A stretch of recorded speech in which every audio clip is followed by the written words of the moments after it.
in a sense, I would like to talk about having courage in one's practice, to have a kind of dauntless courage and stamina in one's practice. And I'd like to explain what that stamina and courage might be based on. And it's particularly useful for those who are starting out on the path. But it is in a way, it is no less useful for those who have been practicing for some time. And the reason why is that while we might have been practicing for some time, it seems as though we go through what you might call dry spells. I think everybody goes through that. And so there are ways to circumvent that. There are ways to get through that. Of course, one must always have patience. And patience is part of courage. Patience and courage run hand in glove, and they are, in a sense, synonymous with one another. If one has no patience, one will never have courage, because things will not come to play as we think they should. So these must by necessity be mentioned in the same breath. Yet still, there are ways that one can really practice having courage on the path. And in order to understand what courage on the path must be like, I'd like to recount to you a story of something fairly amazing that happened to me once. And that was maybe 3 years ago. Can't remember. No, maybe more than that. Well, I don't remember. 3 years ago, somewhere in that neighborhood, when His Holiness the Dalai Lama came to town, and he couldn't really go and see any of the centers the way he wanted to because there wasn't time. So he gathered the centers together and had them meet in a speaking room in a hotel. And he spoke to all of us there. This was not his last visit, but it was before that. And at that time, a very interesting thing happened. He said, he gathered everyone together and he said, "So, how are you doing?" And you wouldn't think that His Holiness the Dalai Lama would speak that frankly. You'd think that he would give this amazing, high-level, awesome teaching, the kind that would leave your head spinning and your eyes rolling around, doing the "Oh God" 360. But that's not what he did. He did eventually, but mostly he just sat forward and said, "So how are you doing?" And nobody knew what to say, and I was actually sitting in the front row, right in front of him. And I just looked at him, kind of dumbfounded. And I remember he looked right at me and he said, "Do you think it's going well?" Well, you know, when His Holiness the Dalai Lama looks into your eyes and asks a question like that, you just kind of drool a little bit and go. And he said, "Do you?" And he went, "That's good." He said, "I guess it's going well. But do you think things are moving very quickly?" And at that time, the drool had begun to dry up a little bit, and I was gaining a little courage.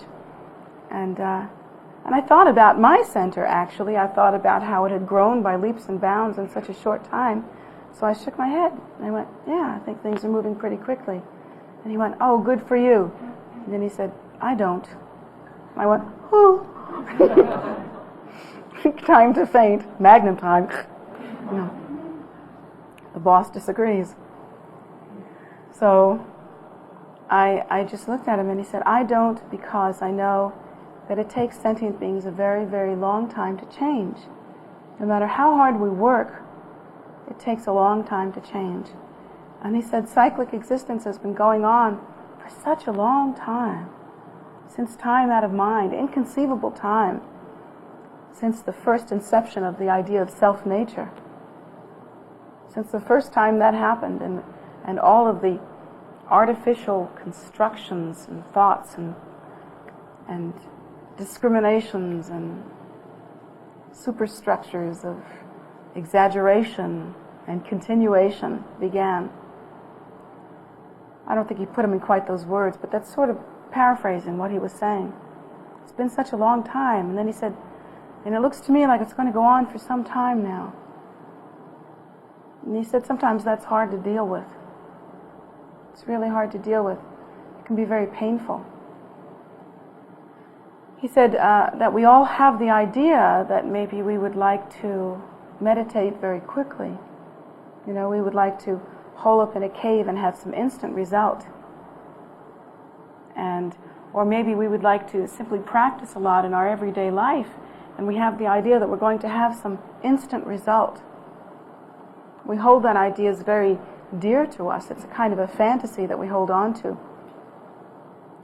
And he described how students have that idea of this intention to sit down and maybe do some meditation or do some mantra, and suddenly some miraculous change will occur.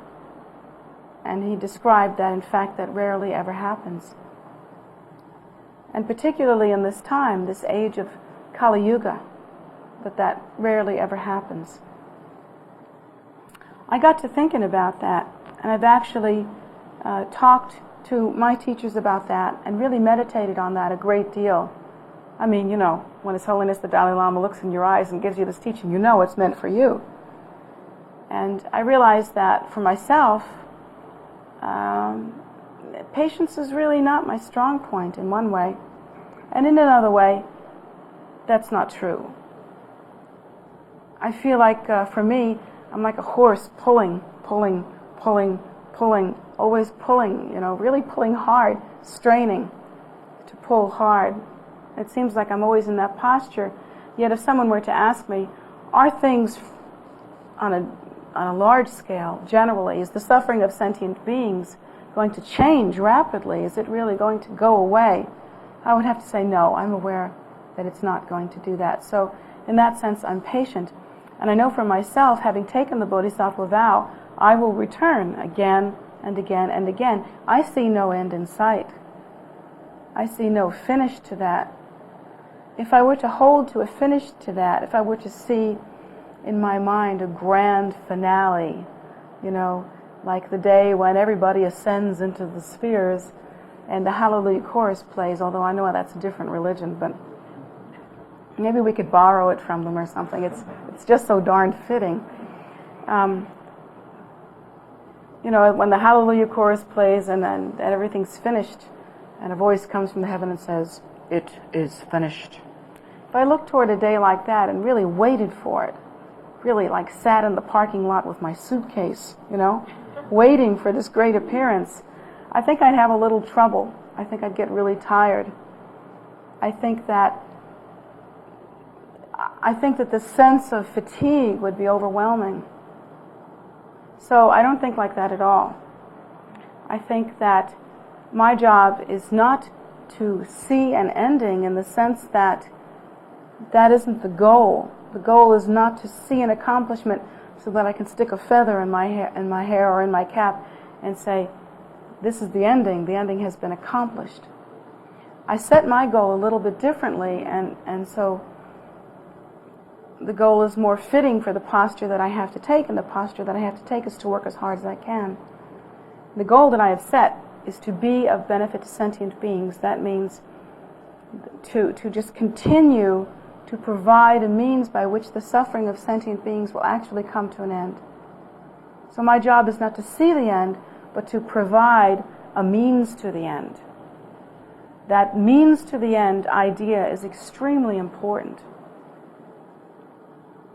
So that's my job. In a sense, my job is not to see something fantastic, but my job is to love. You see what I'm saying? See the kind of different posture there? So it gives one patience, when just, I'm fulfilling, in a sense, I'm accomplishing my goal now. If I'm able to bring students to the Dharma, if I'm able to show them stupas, I'm able to help provide a mandala by which compassionate activity is practiced and that students can participate in a sense, I am accomplishing my goal now. So there's a satisfaction that comes from that, and a patience and a realism that comes from that. I am accomplishing my goal, and I'm doing the best that I can. And there's a stability of mind inherent in that kind of posture that is not inherent in the posture that one has if one is simply waiting for the great sound of the end, jubilation or something like that. One can remain in love. One can remain patient and stable in love, in the act of loving. And that, of course, is the idea of a bodhisattva, that's the milk, the nectar of a bodhisattva. That's what the bodhisattva actually offers. How does that affect one's practice? How does one have courage in one's practice? We have many mistaken ideas about practice.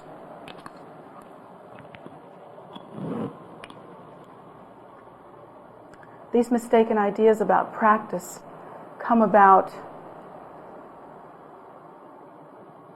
partially due to our expectations, our understanding of finite reality, the culture in which we live. In this culture, we thrive on 30-minute sitcoms, you know. We think that life is divided into 30-minute chunks, and so there are resolutions every 30 minutes, at least. You may think that that's silly, but if you watch TV the way other people do, it really seems as though all aspects of life, at the very longest, will come to some resolution in a season.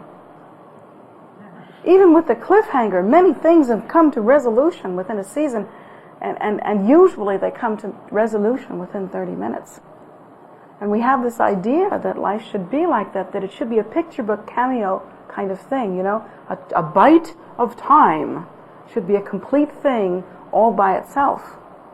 We really do have this idea. And so we are misled, and we mislead ourselves constantly. And therefore, we don't have so much courage. Even within the ordinary aspects of our lives, there are many challenges that we have that we become discouraged about. For instance, if we need some sort of, let's say, psychological help, let's say people who have psychological problems may go to a psychologist or a social worker, or go to a self-help group or something like that for a certain period of time, maybe 3 months or maybe a year, or maybe even longer than that, maybe 2 years. And they might say, well, gee, you know, I've been doing this for 2 years, why isn't there any help? Well, of course, it took you maybe 25 years to get as crazy as you've gotten. It may take you a little longer than 2 years to untangle the mess. And you have to really look at it that way. Of course, I'm being a little harsh using the word crazy. Let's use the word neurotic. It's more fashionable. Confused. But it takes us a while to get in the condition that we're in, and so it may take us a little while to untangle said condition. Likewise with our financial situation. Same thing with our financial situation. One morning we make a commitment that we are going to start putting money in the bank and socking it away, and we are going to pay our bills on time, and we're going to do everything just right, get ourselves out of a jam or whatever it happens to be, not let the money burn a hole in our pockets. We're going to change our ways. And after 2 weeks of this drudgery of not being able to buy anything at all, you know, and just barely getting by on beans and taters, whatever it is, and trying to pay off your credit cards, you get your next monthly bill from the credit card, or even if you've done it for 6 months and you realize you haven't even touched the principal. You haven't even touched the principal. You are still paying on the interest. And you're paying $300 a month on interest and maybe 75 cents on principal because your card has been charged up for a very, very long time. And so you kind of get discouraged. You think there should have been some resolution after paying for months on this. This $300 a month is a lot to pay, you know.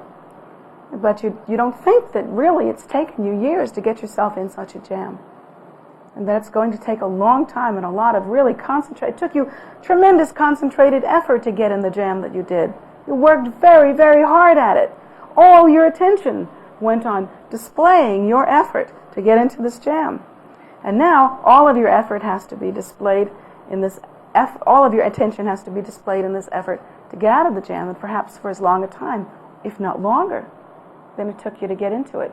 So life really isn't resolved in 30-minute sitcoms, or it isn't resolved seasonally or hourly or any of those things. How much more so is it the case with one's practice and with cyclic existence? We have this idea that there's going to be some instant turnaround, that we're going to have some sort of instant result from our practice. And I see this uncountable times in new people that come to the center. They'll come to the center and they'll have an experience by walking through the door. Well, sure, you're going to have an experience by walking through the door because your karma is ripening. Something is happening to you. You're being drawn into something that's very powerful. So of course you're going to have an experience of recognition or a sense that something's about to change. Of course you're going to have that. Naturally you will. And you can hear that bell tolling somewhere in the distance. You know that something's happening. And then sometimes when you first meet your teacher and you have an experience of meeting your teacher, you have a really powerful sense of knowing that teacher. And it must be so. You must know that teacher. If you have a sense of knowing that teacher, a sense of connection, or a sense of your bell tolling, it's because you do. You have to have karma with that teacher to be able to approach hearing teachings from that teacher. It has to be there. And you have to have accumulated the meritorious karma for uncountable lifetimes, many lifetimes, in order to be able to come to a temple such as this and to be able to hear the teachings that will, when practiced, lead to realization, lead to enlightenment, lead to the end of suffering. That's a very powerful moment. And you must have worked very hard for that to happen. You must have accumulated a great deal for that to happen. So of course you're going to feel a little something somewhere. And maybe the first time you receive your first mantra or your first practice. And of course, every time you receive a practice, if you receive it in the proper way, the teacher gives you perhaps empowerment or wang, and then commentary teaching, and lung or wind transmission, or maybe two of those or one of those, or whatever it is, you have some teaching. And the teaching, of course, will tell you that if you practice this mantra, if you practice this method, and if you practice it very well, you'll have really good results, really good results. And with each mantra that you receive, the teacher will tell you this mantra is unsurpassed, which is great the first time you hear it, but then when you start hearing about every mantra that you've ever received, begin to wonder, mathematically, how can they all be unsurpassed? You just wonder about that. And then you keep hearing all these teachings that if you repeat this mantra again and again with faith, you will be moved to realization. You will not take a lower birth. The hatred will be abolished from your mind, or ignorance will disappear. And you hear that about every mantra, pretty much, that you receive.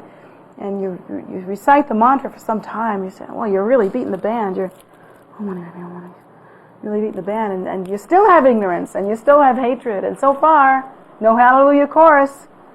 And so far, you haven't seen the face of Amitabha. Nothing really that amazing has happened. And you just kind of wonder. And then you hear that about another mantra, and so you kind of got married to your mantra when you heard it. You wonder, your first mantra, you thought, well, gee, I've been practicing my mantra for some time, and now I heard that, but you could practice this other mantra and you can get another result, and you kind of think that maybe you should practice the other mantra too, and it kind of goes like that.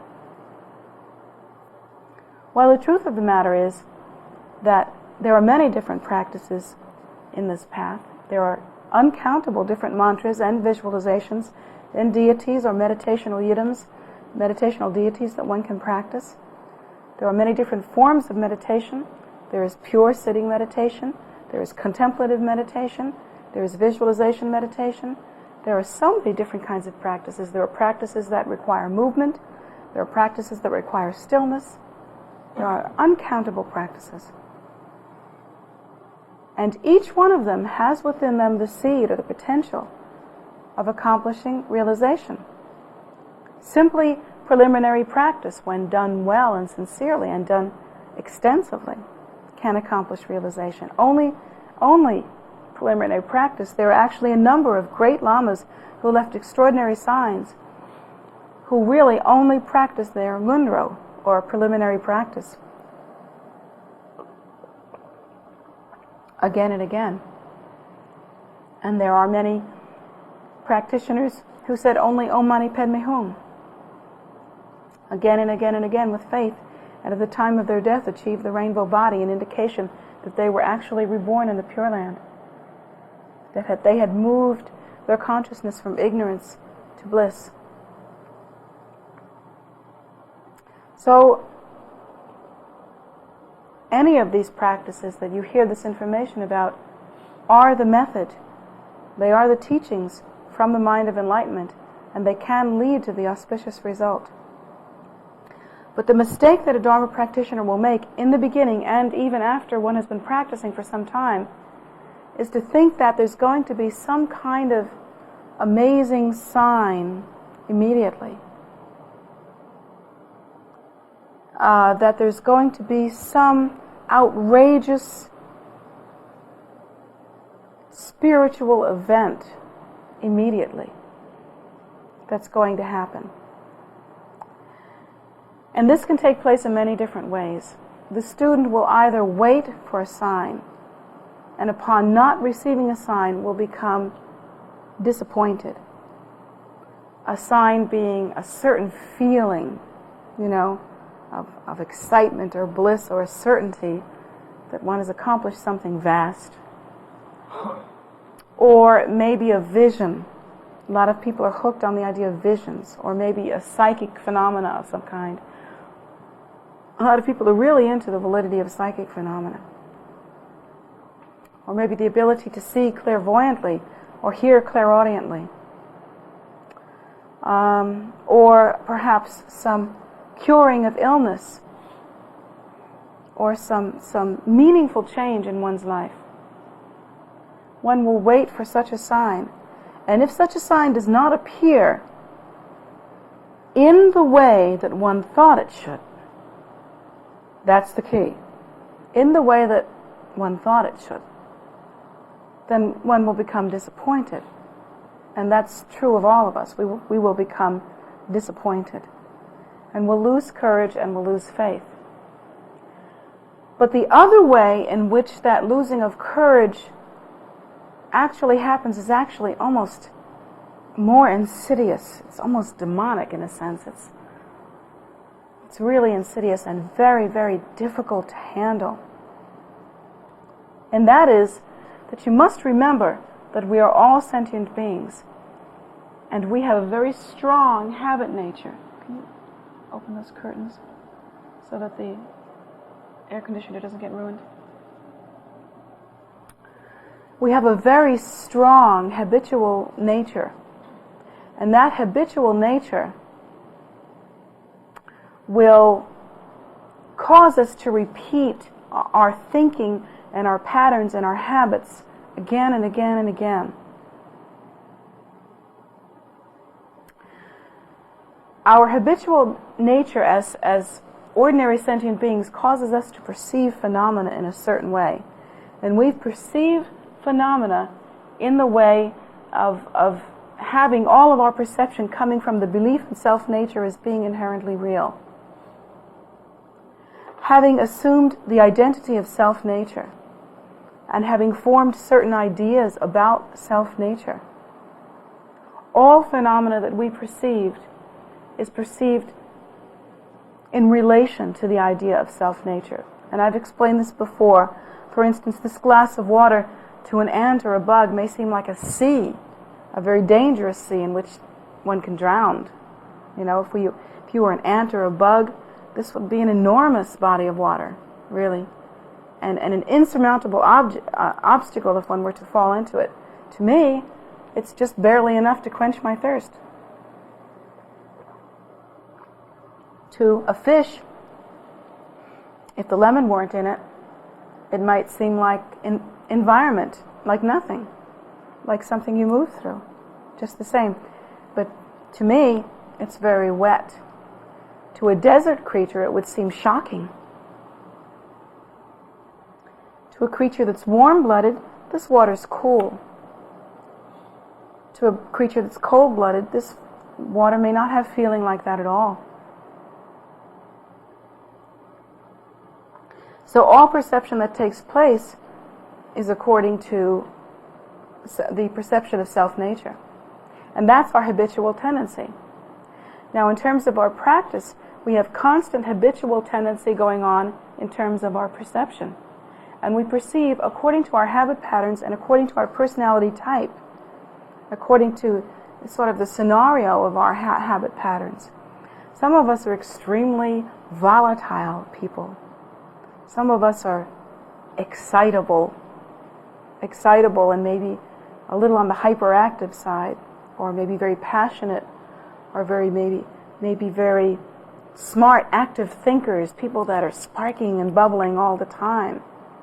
And others of us have very calm minds, very slow, and we think maybe very pedantically, one foot in front of the other. And we reason things out very slowly, and everything is judged very carefully, and the mind works much more slowly. And opinions are gathered, or perceptions are gathered quite a bit more before one forms a conclusion. There's a different habit pattern there entirely.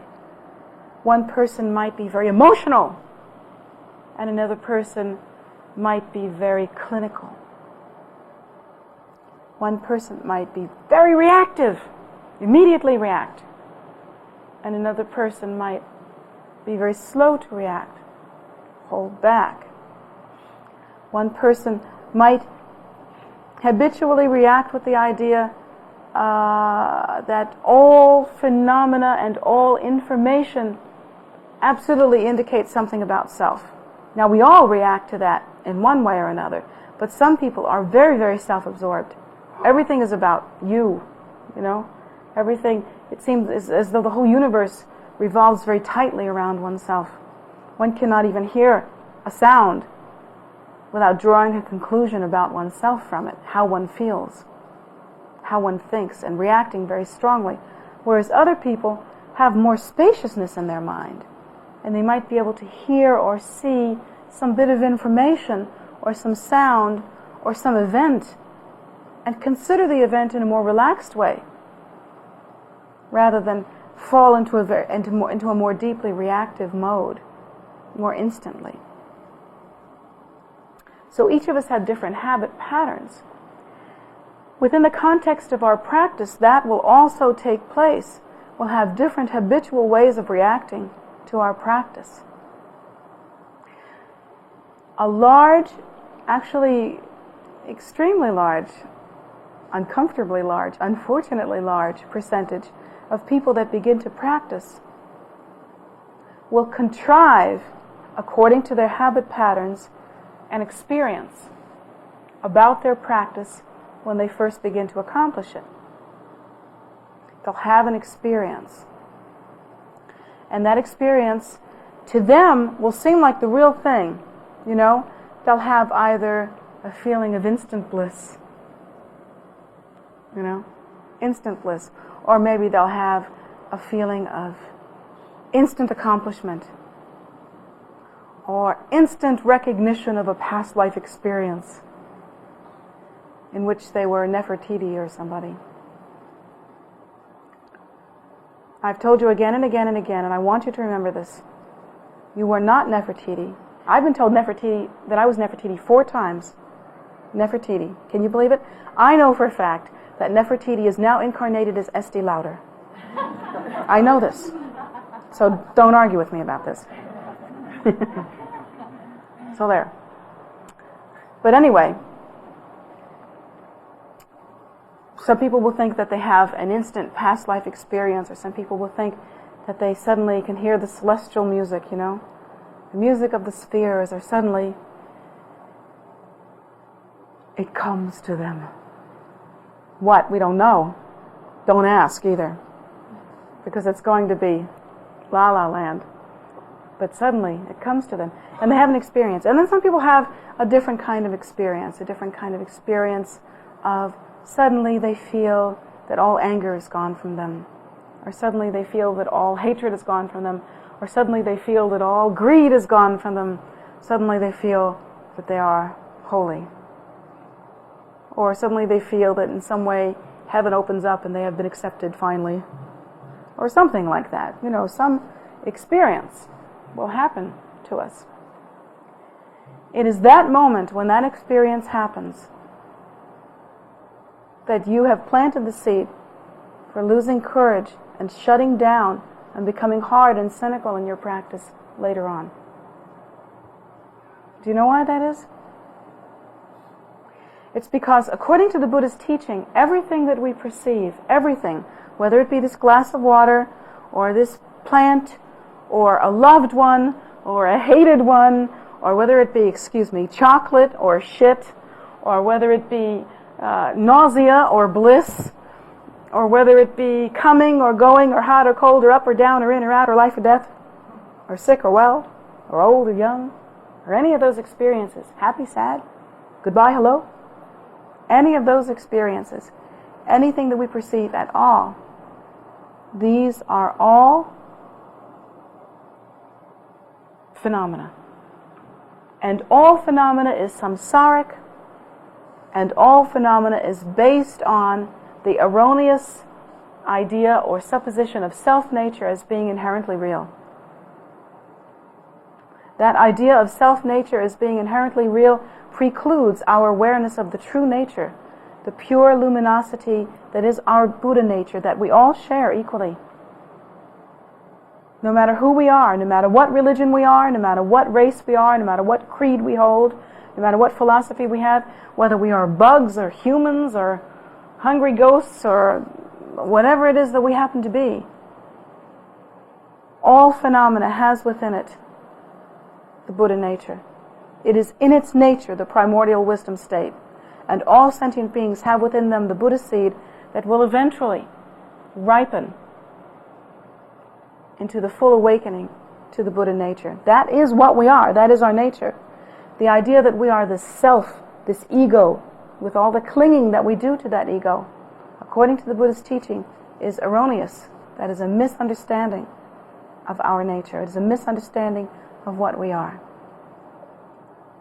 But all perceptions that we have, any idea, any kind of perception, any experience, including the experience of our lives and the continuum that we move through in our lives right now,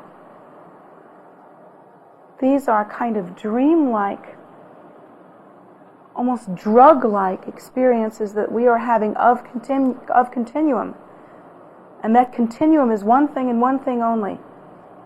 It is a habit that we have gained from believing in self-nature all this time, since time out of mind, and drawing conclusions about self-nature and creating superstructures out of those conclusions and exaggerations about those conclusions. That is the continuum that we experience. And this experience that we have within our practice is part of that continuum. The continuum of self. Only self can have such an experience. And self is not our nature. Our nature is pure, uncontrived, innate wakefulness. Sheer luminosity. Without distinction. Simply suchness.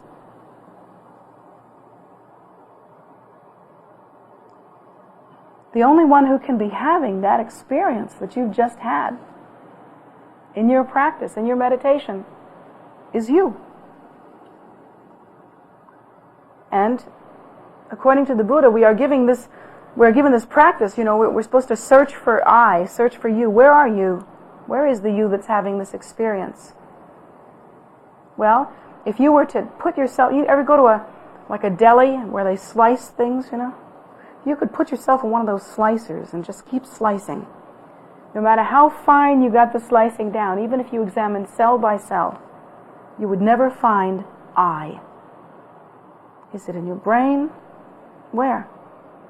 Is it in your mind? Where's mind? Is it in your heart? Is it in your eyeballs? Is it in your fingers? In America, we think it's in our gonads. Where is I? Where is it? We don't know where it is. We can't find it, and we'll never be able to find it because self-nature, that idea, is an assumption. Made by who? I don't know. That's what makes it a false assumption. If we understood the nature and could awaken to the nature, we would see that there's no one there to make it.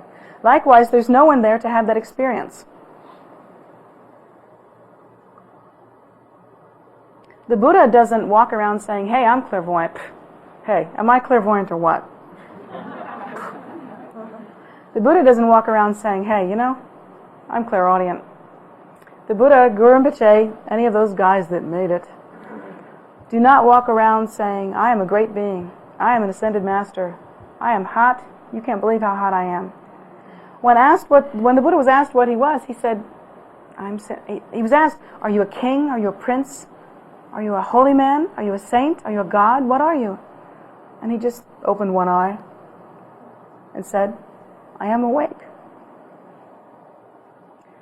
Abiding in that state of innate wakefulness, which is the nature.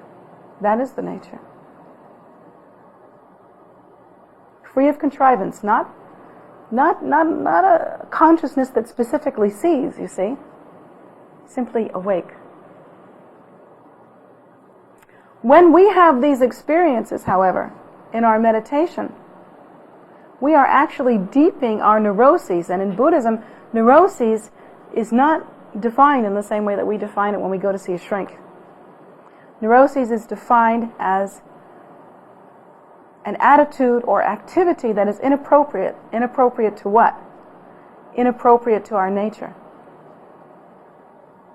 We are constantly revolving in neuroses because we are not acting in accordance with our Buddha nature. We are acting like a self and responding like a self. Therefore, everything that we experience is neuroses. But we are not acting according to our nature. So when we have this experience that we've just had, whether it be bliss or past lives, or whether we in fact decide that not only are we Nefertiti but also Estee Lauder,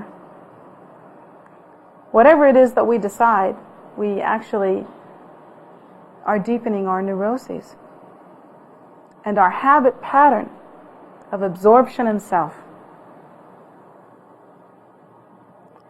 Plus the fact that due to the reality that we haven't really abandoned the false idea of self-nature, and we are still revolving in cyclic existence, and we are still maintaining the continuum, which is the habit of self-assumption and all of its elaborations and exaggerations. So, since we are still continuing all of that, then what's happening to us basically is that nothing has really changed so much. You see? So we've had this experience of bliss. You all ever had an experience of bliss? How long does this experience of blissiness last you? Very short. So short. It's pathetic. It's almost better if you didn't have it. Very, very short.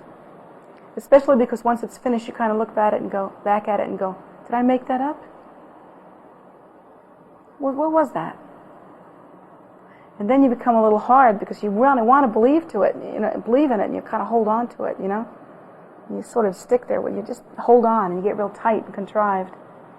Or if you have an experience of I don't know, hearing the music of the spheres, or you have a vision or something like that, whatever it happens to be, you hold on to it, you hold on to it, you hold on to it. It doesn't last. And you go back to being yourself. Maybe in your practice you suddenly feel very upright and holy.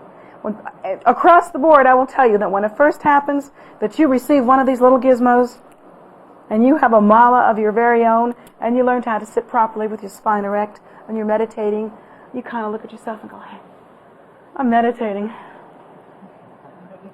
Kind of sit there and you're very holy, you know. And then you start doing things like putting candles on your altar, and God, it just looks so darn holy, you know. And you learn how to put offering bowls up there, and pretty soon you start walking the walk and dancing the dance. Everybody does that. You fall into this thing that we do, and you feel that you've really changed. You feel that you've really changed. And there, right there, you have laid the seed. You have laid the foundation for disappointment, and you have laid the foundation for losing courage. Because it's like as Holiness the Dalai Lama said, things don't change that fast. You found your practice. You have the method. That's the only thing that has happened there. Right there. That's the only thing that's happened. Now you have a mala. Now you have your mantra. Now you've learned to sit up straight. Now you've learned to put a candle on your altar. Now you have an altar. Those are the things that have happened. Those are the things that have happened. There are no other conclusions to draw. Keep the mind spacious. Let the mind relax. Rely on patience. And practice. The goal here becomes to have the practice, and the satisfaction is in that you have accomplished the merit sufficient to come to that point where you can have your practice. We are taught repeatedly, again and again and again, pay no attention to your experiences in your practice. So hard to do. Because your mind, our minds, are like junkies. We're addicted to experience. We are so addicted to experience that when there isn't any, we simply make them up. And we make them up to be so real that they're like delicious, yum, yum, yum, really scrumptious. We're really good at this. We're so good at this because we've been doing this since time out of mind. And we puff ourselves up and we become all filled up with our psychic prowess and our spiritual attainment. And we just get all about it. And then pretty soon we find out that we still have PMS, and we still get depressed, and we still have problems, and we still get lusty, and we still crave, and we still have a lot of ignorance and a lot of delusion and a lot of anger and a lot of hatred. And there are days when we just feel like mouse turds. You know, packaged mouse turds. I mean, that's what we feel like for days. And we just, at that point, feel like, oh, what's going on here? Nothing's changing. This is awful. I mean, we have bad years, you know. Really, don't you have bad years? Sure you do. You have days when you feel like, wow, I'm really spiritual now. Everything's changed now. Everything's changed now. I know people very well who do that. Everything's changed now. It's all finished. Everything's fine. And then the next day it's like, everything hurts. Everything that you have hurts. Everything in your mind hurts. And it's during that, when you allow yourself to become attached to either and both experiences, that you lose courage, you lose faith, and you run dry. We are taught that if we have a highfalutin, wonderful, colorful, delightful, powerful, meaningful experience, or one in which suddenly we are very powerful, or an experience in which suddenly we have attained, or an experience in which we have seen something or heard something or smelled something or whatever it happens to be. We are not to become attached to that. We are to say thank you very much and look away from it. Nothing. Do not stop at the circus. It is a circus. That's all it is. Everything that you just experienced about joy, bliss, power, whatever it was, is sugar cane. It's nothing. You put it in your mouth, it's not there. It's simply phenomena. You cannot think that you are going to attain a realization by dispelling the attachment to phenomena and the addiction to samsaric reality about some things, but the other things you get to cling to. It isn't like that. In plain English, again, I was raised in Brooklyn here, it's either pee or get off the pot. You either become detached from phenomena or you don't. The Buddha teaches us that all phenomena is based on the false assumption of self-nature. We are not taught that some phenomena is based on, that you can pick and choose your phenomena, you see. That some phenomena is based on self-nature. So, likewise, even in our lives, we become disappointed with our lives because we go through these periods in which we're very happy. We have very good relationships, or we have very good money situations, and suddenly we think our problems are over. And then everything falls. Because everything in samsara is impermanent, right? Relationships end, good days end, good cars break down, financial situations come to an end, everything ends. Fortunately, so do the bad things. Everything ends, and at that point, we become disillusioned. Suddenly, we're disillusioned. We were not disillusioned when everything was going well, but suddenly when everything going well ends, then we're disillusioned. But that doesn't make sense.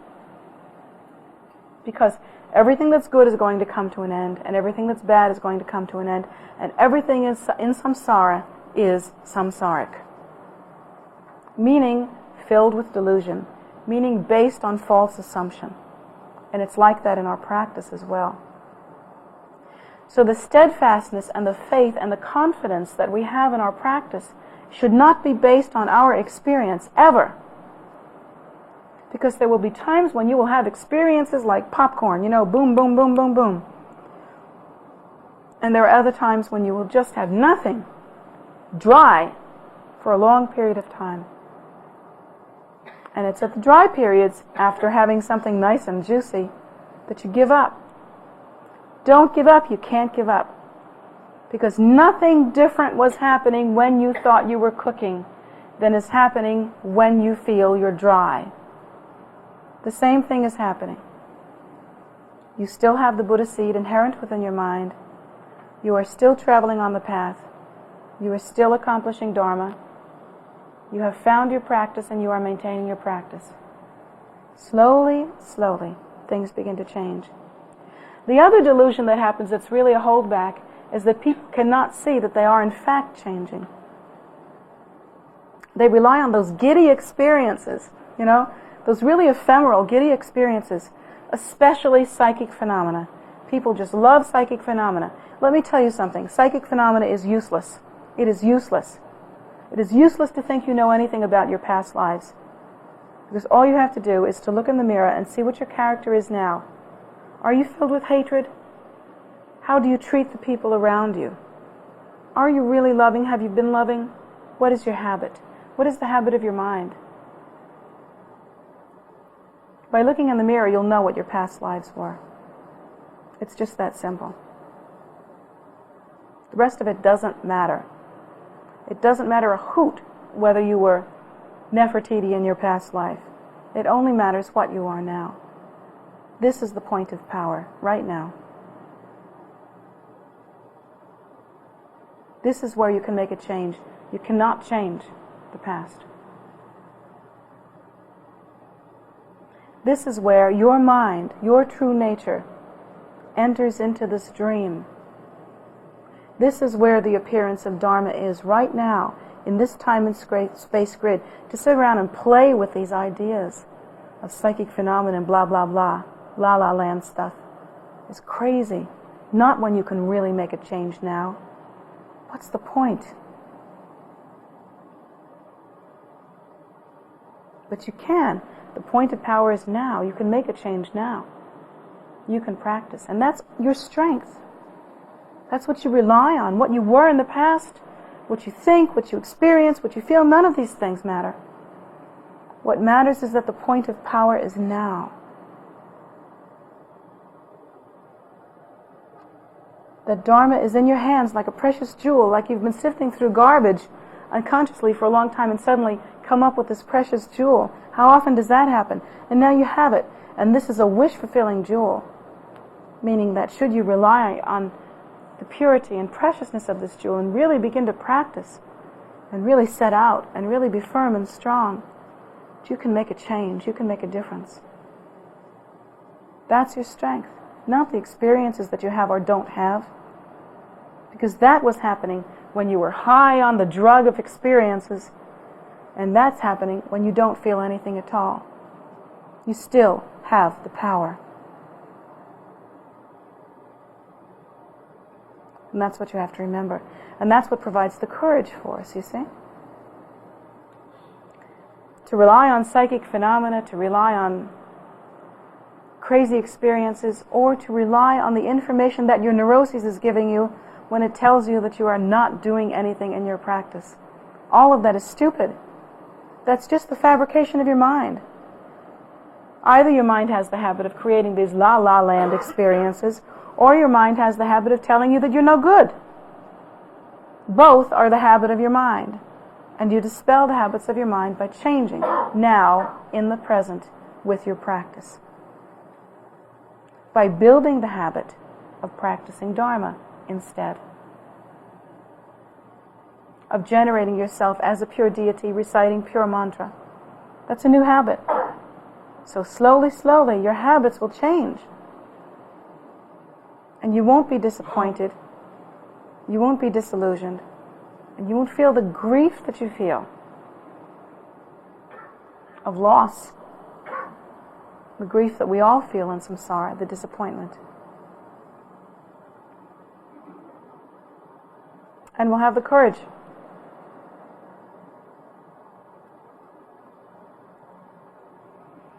So the point is not to go either way. It's like His Holiness the Dalai Lama said, it takes time. If you think about how long it took us to get into this present moment, how many lifetimes of habitual tendency, you should think that it's going to take a very long time. And you have to be patient. The thing that you don't notice, that as a teacher standing outside of you, that I do notice, is that there is change, but that it happens very gradually. Very gradually. I have students come to me telling me they've had all these amazing experiences and then telling me they're totally dry and nothing's happening. I've had that side. But I've also had the other side where a student will be a very slow and pedantic sort of person and not be a very, dramatic kind of person. And they don't really have much of an experience, but they keep on and they persevere in their practice. They'll come to me and they'll say, gee, I don't know. I'm keeping on with my practice, but nothing much ever happens to me. I hear all these stories about other people who are having all these experiences, and nothing much ever happens to me. I just wonder about, maybe I'm not suited for Dharma. No, that's the one that is most suited for Dharma, actually. Most suited for Dharma. Because they have had the good character to persevere, even when they didn't have an experience. And I can see clearly that such a student as that has changed over time. We have the bad habit of looking for spectacular instant results. Like what? Ascending into the clouds, hearing the Hallelujah chorus, looking different what? Who's going to go into the clouds? Who's going to hear the Hallelujah chorus? This is all about ego, and that's not the point. That's not the point of one's practice. The point of one's practice is to awaken to the primordial wisdom nature.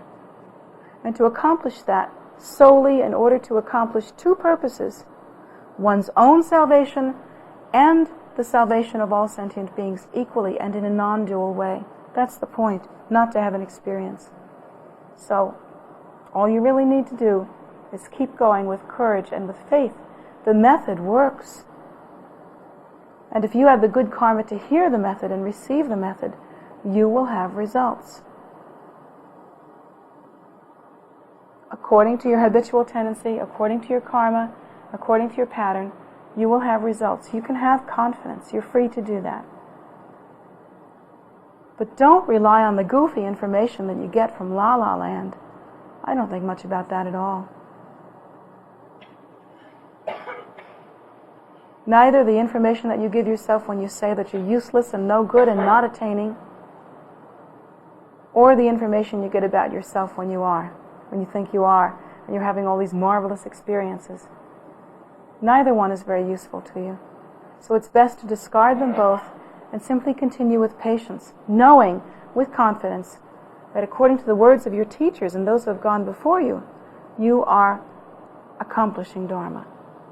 You have heard the teaching and you are accomplishing Dharma. That's useful for those of you who are starting out and may be caught midstream in the middle of having one of those very vast experiences that we're talking about, or those of you that are waiting for the next one.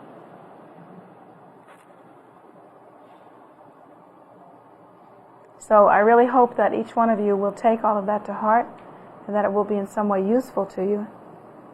The method works, you work. There's nothing about you that's flawed or faulted. In your nature, you are the Buddha. That is without doubt. The Buddha himself taught that. No one can take that away from you. You had a bad childhood. Did you have a bad childhood? Oh, poor baby. Did you have a difficult time growing up? Poor thing. Me too. But you know what? No matter what happens, no one can take that away from you. Even Guru Rinpoche himself, even the Buddha himself, were he so inclined, which he is not, would not have the power to take your Buddha nature away from you. Nothing can do that. That is certain. On that you can rely and have confidence. That you have the means to accomplish. You're sitting here listening. You have the means to accomplish. On that you can rely. So there's your confidence. Confidence should be in the method. Don't believe anything else. Nanda.